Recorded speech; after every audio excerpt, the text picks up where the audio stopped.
Ladies and gentlemen, coming to you from downtown Burbank, California, Harmontown is now in session. Let's welcome the Dungeon Master himself, Spencer, Criterion Edition, Crittenton. Here he comes.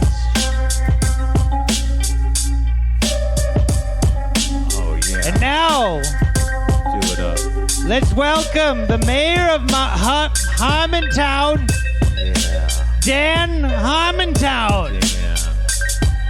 Thank you. Here's the mayor of Harmontown in front of us. Yo. Dan Harmon. Yo. Rapping at the top of the show.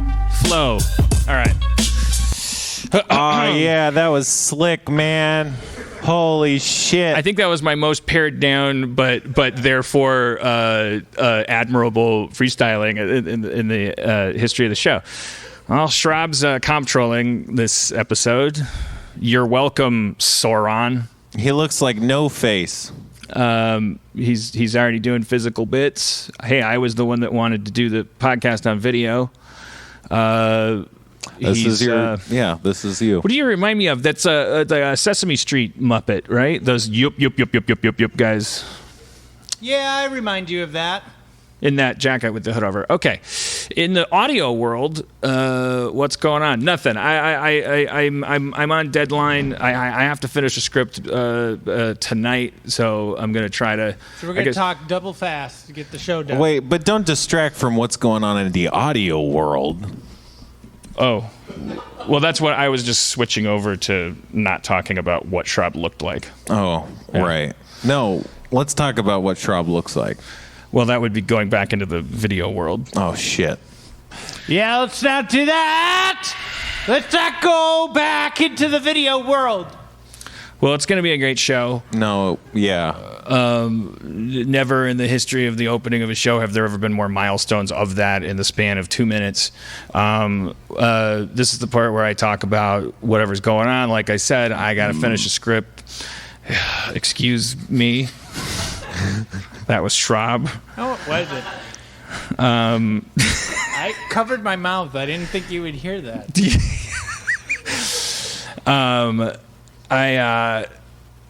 So I'm probably gonna. I'll probably have one drink at some point in the show, maybe even 3, because I'll start to get nervous that the show is going poorly because I'm bad at doing a show. But I really got to keep my shit together. Yeah, I gotta fucking. My therapist told me I am sitting on this script because it is my last chance to be miserable. I am this close to happy. That's interesting. I'm going through the same thing myself. I'm having What are you using to make yourself miserable? Doing nothing. Just postponing stuff. I mean, procrastinating. So Cody right now is at home. Just, she probably doesn't mind me telling this because she just finished. She's on hiatus at her regular job, and then her other project that she put a lot. She just spent a year of a relationship with these series of scripts, and that lifetime has come to an end. So she's having that writer postpartum kind of depression. And it's just funny because we're all miserable. You're miserable because you don't have a job to do. Cody's miserable because her job is over. I'm miserable because I won't stop working.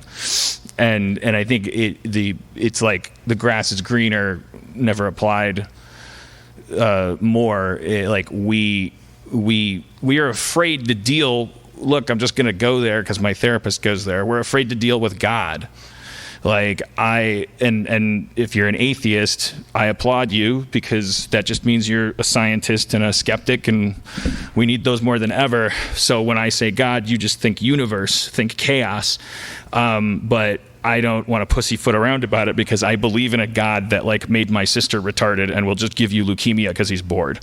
So I'm scared of God, and I don't want to move on to that part of my life where I have to have a relationship with this thing I picture as a big Dan Harmon head in the sky that's like psycho and just does crazy shit, just to remind you that he's around. I feel like a relationship with God is like owing Paulie and Goodfellas money. It's like he's doing you favors, and then now you're like, what do I have to do? And you don't know. And I've wanted like forever to like control that. You know, I've wanted to do like that's what a writer does, or a workaholic does, is they say, well, I'm in charge of my bad luck and my good luck. I'm in charge of like whether or not I'm having a bad day.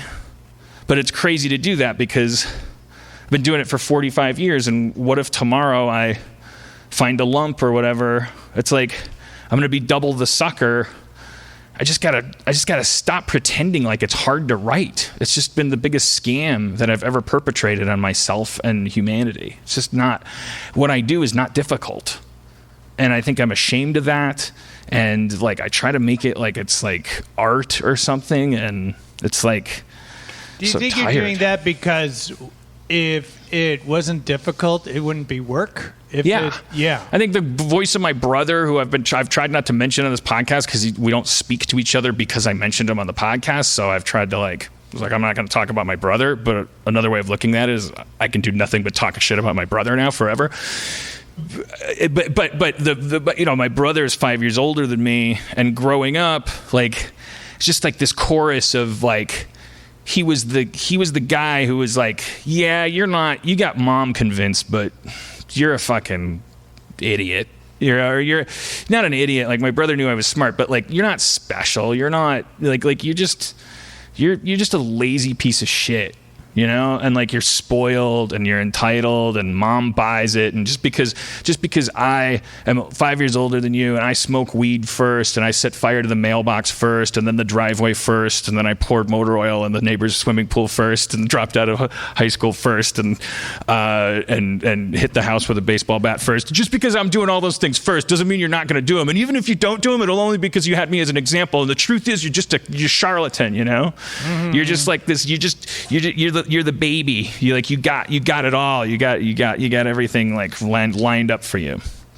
And that voice is an important voice because it keeps you, especially in these days of like monitoring, checking privilege and whatever. It's like, ugh, I got like this great fucking antenna for that.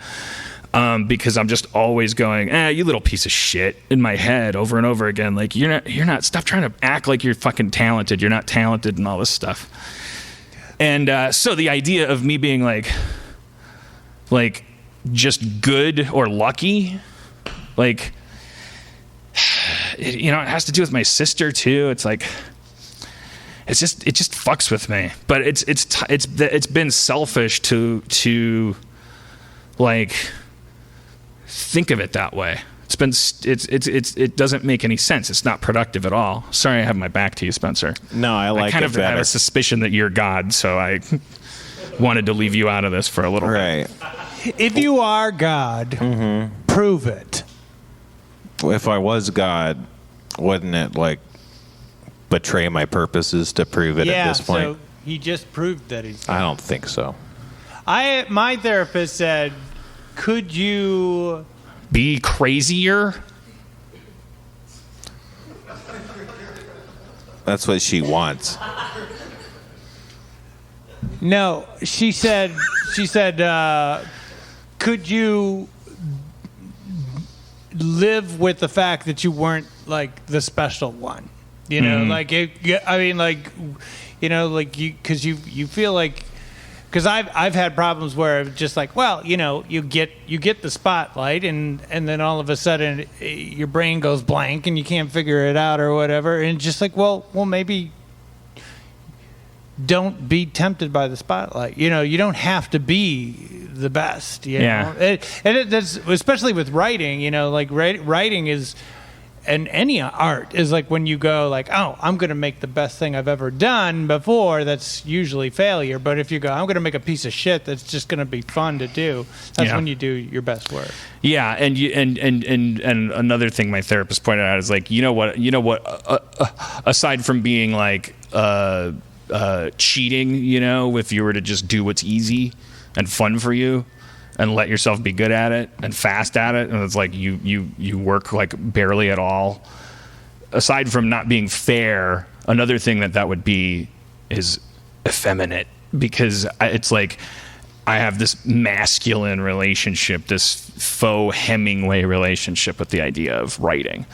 Like, oh, you've got to dig and make and decide and create and alter and ultimately it's taking something that should not be dichotomous, i.e. success and failure, or kill or be killed, or good or bad writing, and turning it into that. That's what you do when you're like competitive and petty and self-loathing and about your work. Like, oh, I want to. This is I'm writing shitty today. Now I'm writing good. This has to be the best. And then you wonder why it takes 6 months to write something that could take you 3 hours. And it's because you've decided to like get into a ring and like make everything about like combat. And do you write every day?